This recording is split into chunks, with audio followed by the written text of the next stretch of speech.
Racist Hotel rejects Barron Trump. The next day he returns as the owner.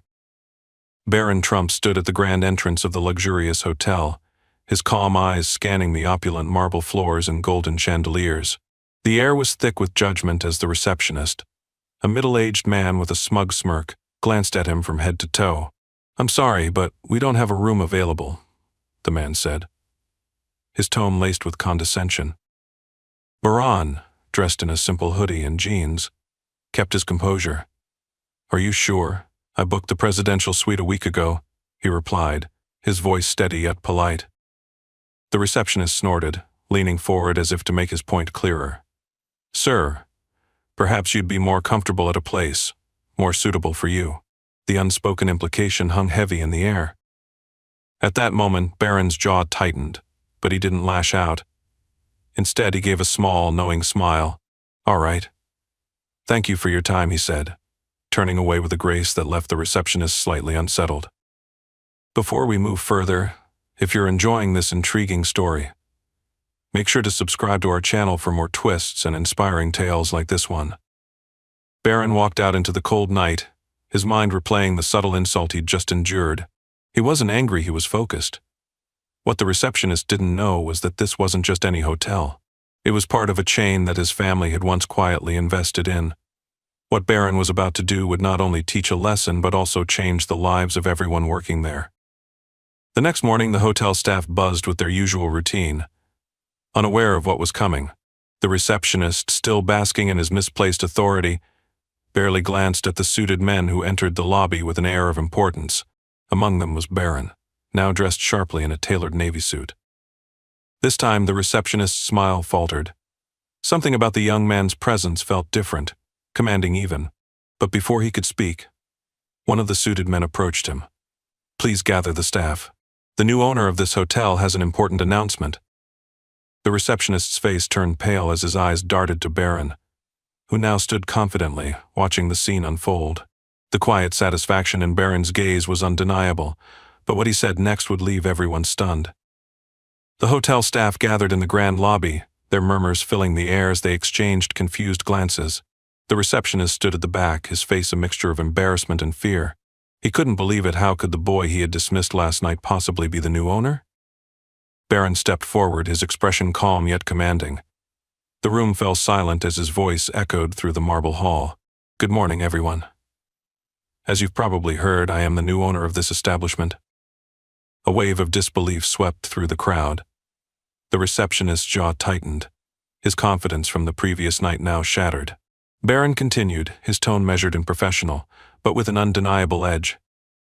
"Before I say anything else, let me share what happened to me last night," Barron said, turning slightly to meet the receptionist's gaze. "I arrived here after a long journey, only to be told that this hotel, my hotel, wasn't suitable for me. Not because there weren't rooms, but because someone judged me based on how I looked." The staff exchanged uneasy glances, and the receptionist's face turned red. He wanted to speak, to defend himself, but Barron wasn't done. "I'm not here to embarrass anyone," Barron said, his voice softening. "But I am here to set a standard. This hotel is not just a business, it's a place where people come seeking comfort, dignity, and respect. If we can't offer that to every guest, regardless of their appearance, then we fail at our job." The tension in the room was palpable. Barron took a step closer to the receptionist, who now looked like he wished the floor would swallow him whole. "As for you," Barron said, his tone firm but not cruel, "I hope this experience teaches you something important. Because while I believe in second chances, I also believe in accountability." The receptionist stammered, I'm sorry, sir. I didn't realize." "You didn't realize because you didn't want to," Barron interrupted, cutting through the excuses with precision. "But now, you have the opportunity to change. Whether you take it or not is up to you." The crowd remained silent, absorbing the gravity of Barron's words, and just when it seemed like the moment couldn't get any more intense, Barron smiled faintly and said, "Now, let's talk about how we're going to make this hotel the best in the city for everyone." The staff erupted into applause, the tension breaking into a wave of renewed energy. But behind that applause, the receptionist stood frozen, grappling with the reality of what had just happened and the weight of his own choices. In the days that followed, the energy within the hotel shifted dramatically. Barron didn't just take ownership, he immersed himself in the day-to-day operations, speaking with staff at every level and ensuring his message of respect and excellence resonated throughout the team. Employees who had once felt overlooked now found themselves motivated, inspired by the young leader's genuine interest in their work and well-being. But not everyone embraced the change so easily. The receptionist, whose actions had triggered this transformation, found himself walking on eggshells. Though Barron had chosen not to fire him, the weight of his own guilt was heavier than any punishment. Every morning he arrived early, meticulously performing his duties, yet unable to shake the memory of Barron's measured yet cutting words. One afternoon, as Barron passed through the lobby, he noticed the receptionist standing quietly by the desk, his usual smugness replaced with a humbled demeanor. Barron paused, then approached him. "How are you doing?" he asked, his tone calm but curious. The receptionist hesitated, then replied, "I've been trying to do better, sir. I really am sorry for what happened." Barron studied him for a moment before nodding. "Good, but remember, apologies mean nothing without action. The question isn't whether you're sorry, the question is whether you'll make sure it never happens again. To anyone." The receptionist nodded fervently. "I will, sir. I promise." Barron smiled faintly and patted him on the shoulder.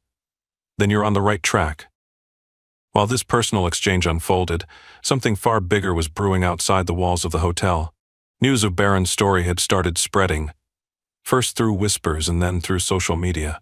A guest who had witnessed the dramatic staff meeting had posted about it online, and within days the story had gone viral. The headlines painted Barron as both a hero and a mystery. Barron Trump teaches a lesson in humility at luxury hotel. Rejected at the door, returns as the owner. The power move of the year. Suddenly the hotel was inundated with guests wanting to see the place for themselves. People came not just to stay but to experience the atmosphere of respect and inclusivity that Barron had promised. Bookings skyrocketed and the staff, energized by their young leader's vision, rose to the occasion. But as the hotel thrived, whispers of discontent reached Barron's ears. Some employees weren't as eager to embrace the changes, their resistance hidden behind polite smiles. And somewhere in the shadows, a disgruntled former manager, recently let go for failing to meet the new standards, began plotting his revenge. The whispers turned into quiet actions, and soon, subtle disruptions began to surface within the hotel. Orders were mysteriously delayed, important documents went missing, and complaints from guests once rare started to trickle in. Barron, though sharp and observant, knew something was wrong but couldn't yet pinpoint the cause. One evening, as Barron reviewed the day's reports in his office, his assistant, Clara, knocked and entered with a worried expression. "Barron, we've had 3 cancellations this week, all from long-term corporate clients. I don't think it's a coincidence." Barron set down the report he was reading and leaned back in his chair. "What's the common thread?" Clara hesitated. All 3 mentioned issues with their stay-poor service, missing amenities, even a comment about discrimination. Barron's brow furrowed. "Discrimination?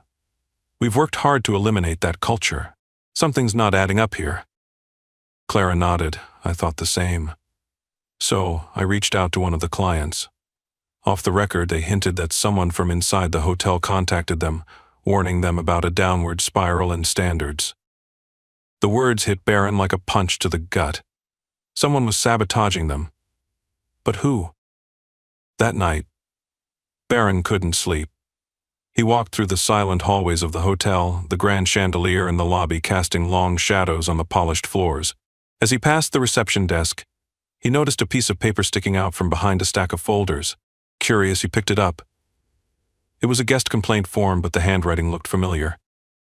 The receptionist, who had promised to change, was still on his mind, but Barron's instincts told him this went deeper. "Not him," Barron muttered to himself, shaking his head. "Someone else." The next morning, Barron called an emergency meeting with the senior staff. As they gathered in the conference room, the tension was thick in the air. "Someone here," Barron began, his voice steady but firm, "is working against everything we've built. This isn't just sabotage, it's betrayal." The staff exchanged uneasy glances, and a few faces paled. Barron scanned the room, looking for any sign of guilt. Then a knock at the door interrupted the silence. Clara stepped in, her face ashen. "Barron, I think you need to see this." She handed him an envelope unmarked and sealed. Inside was a typed letter detailing a series of accusations against Barron, claiming he was using the hotel for personal gain and didn't care about the staff. The letter was signed a concerned employee. Barron read the letter twice, his jaw tightening with each line. "Clara," he said calmly, though his anger was barely contained, "find out where this came from. I want answers by tonight." Clara nodded. But before she could leave, one of the senior managers, Mr. Harlan, cleared his throat. "With all due respect, Mr. Trump," he said, his tone laced with feigned innocence, "perhaps these accusations have some merit. You are young, and your methods, well, they've disrupted the way things have been done for years." Barron locked eyes with him, and for the first time he saw at the subtle smirk, the barely hidden contempt. "Mr. Harlan," Barron said, his voice dangerously calm, "it seems you have more to say. Please continue." Harlan hesitated, the room now silent as every eye turned to him.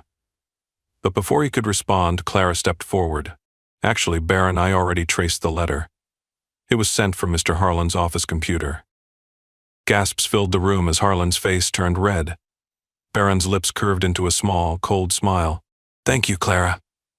Mr. Harlan, I think it's time we disguised your future away from this hotel." But as security escorted Harlan out, he turned back with a chilling warning. "You think this ends with me? You have no idea what's coming." Barron stood firm, but his mind raced. Harlan's words weren't just a threat, they were a promise of more trouble ahead. The fallout from Harlan's betrayal was swift but far-reaching. Though his dismissal sent a clear message, Barron knew it wasn't the end.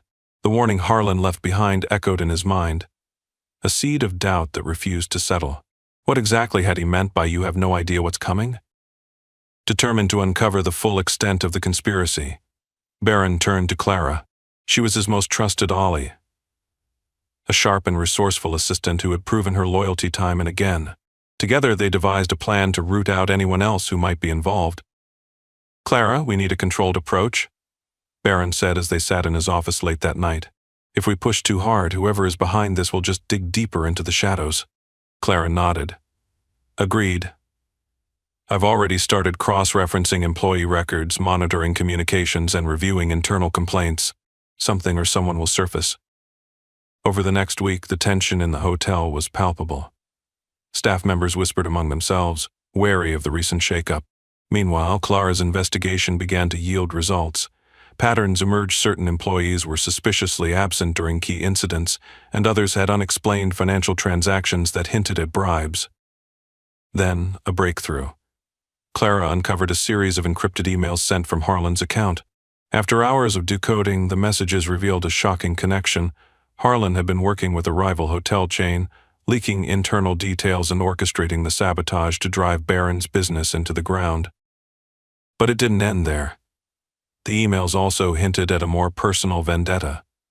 Barron's name was explicitly mentioned, accompanied by chilling phrases like "ruin his reputation" and "make him regret ever stepping into this world." "What's their endgame?"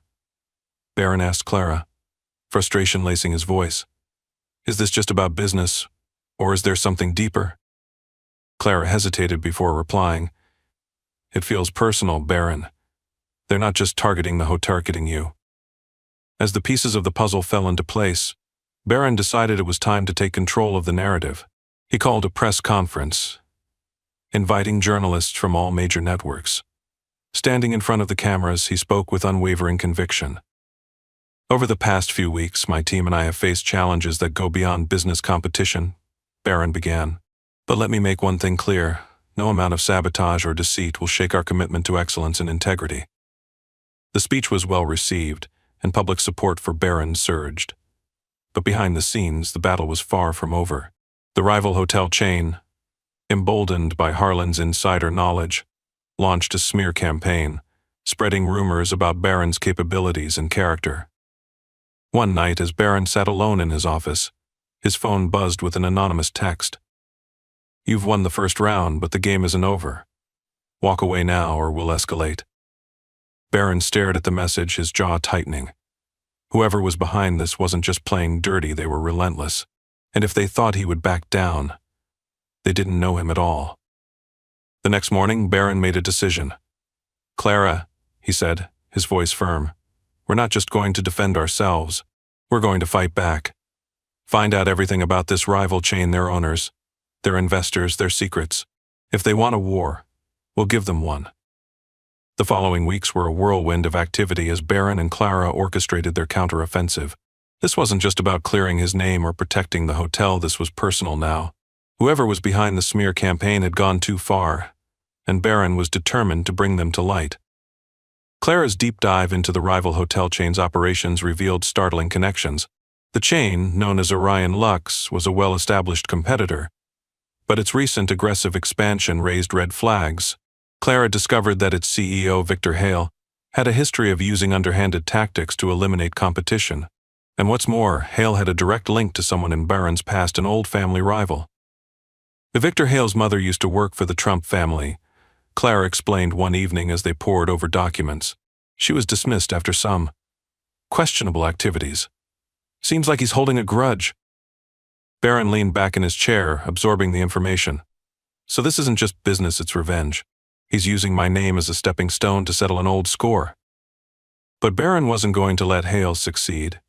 He needed a plan that would not only expose Orion Lux's dirty dealings but also rally support from the public and industry leaders. The first step was to infiltrate Orion Lux's operations. Clara contacted an old friend, Max, a cybersecurity expert who could access the chain's internal communications without raising alarms. Max uncovered a treasure trove of incriminating evidence, documents detailing illegal dealings, bribes to city officials, and plans to sabotage competitors, including Barron's hotel. With this evidence in hand, Barron decided it was time to take action. But rather than going directly to the authorities, he opted for a more calculated approach. "We'll let the world see who they really are," Barron said, his eyes steely with determination. The next morning, Barron released a series of anonymous leaks to prominent journalists, exposing Orion Lux's corruption. The revelation sent shockwaves through the industry. News outlets ran headline after headline about Victor Hale's unethical practices, and social media erupted with outrage. But Barron wasn't done. He organized an industry summit, inviting leaders from major hotel chains, government officials, and even customers to discuss ethics and transparency in hospitality. During his keynote speech, Barron didn't name Hale directly but made it clear that the industry needed to take a stand against corruption. "Trust is the cornerstone of hospitality," Barron declared. "If we allow greed and deceit to take root, we risk losing what makes this industry great." The speech earned him a standing ovation and solidified his position as a leader of integrity. Meanwhile, the pressure on Orion Lux mounted. Investigations were launched, investors pulled out, and customers began canceling bookings en masse. Victor Hale, once untouchable, was now on the defensive. In a desperate move, he reached out to Barron through a mutual acquaintance, requesting a private meeting. "Do you really think he'll show up?" Clara asked as they prepared for the encounter. "He doesn't have a choice," Barron replied.